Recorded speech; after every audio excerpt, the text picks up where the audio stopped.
Hello everyone, this is Haitham Javed, and in this video we are going to learn about the East India Company and its involvement in India. So, what was the East India Company? In 1583, Queen Elizabeth I dispatched a ship to the subcontinent to exploit opportunities for trade. 16 years after it sailed to India, Queen Elizabeth granted trading rights to a group of merchants from London.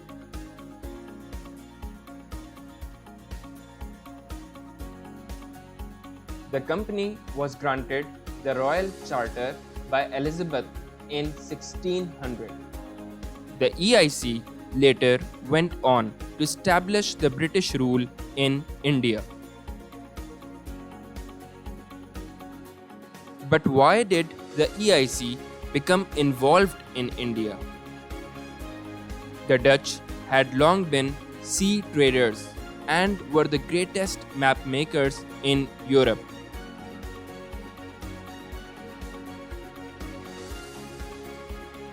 The Dutch continued to improve their ships, business techniques, and began establishing trade connections with Indonesia.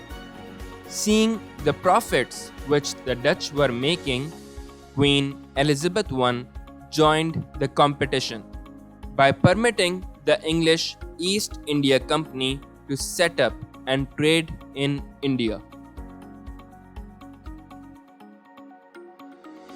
The Dutch had progressed because of the spice trade. Europe did not grow its own spices, and its people were sick and tired of eating the tasteless food which only had salt in it. So, the explorers from Europe would set out in search of spices, and India was rich in those.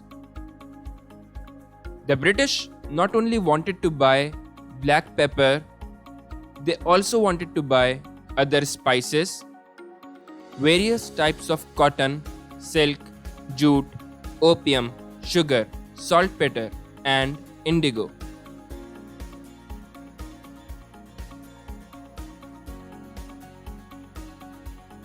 Because of the climatic conditions, cotton could not be grown in Britain.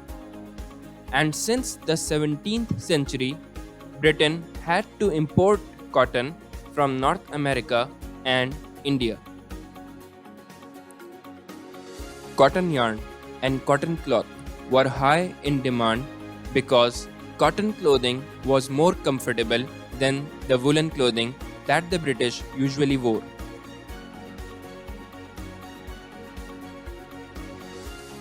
Saltpeter was used to make gunpowder, and indigo was used to make dyes. This dye was in demand for coloring the Royal Navy's uniforms. The EIC encouraged the growth of opium in India to sell it to the Chinese and buy tea from China in return. Furthermore, India had a strategic position on the globe.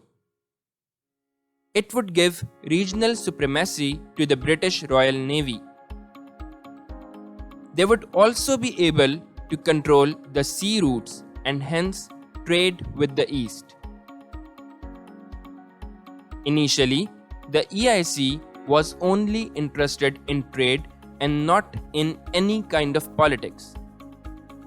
But the decline of the Mughal Empire, disunity among the Indians, and the lack of central government led to the British take interest in the local politics.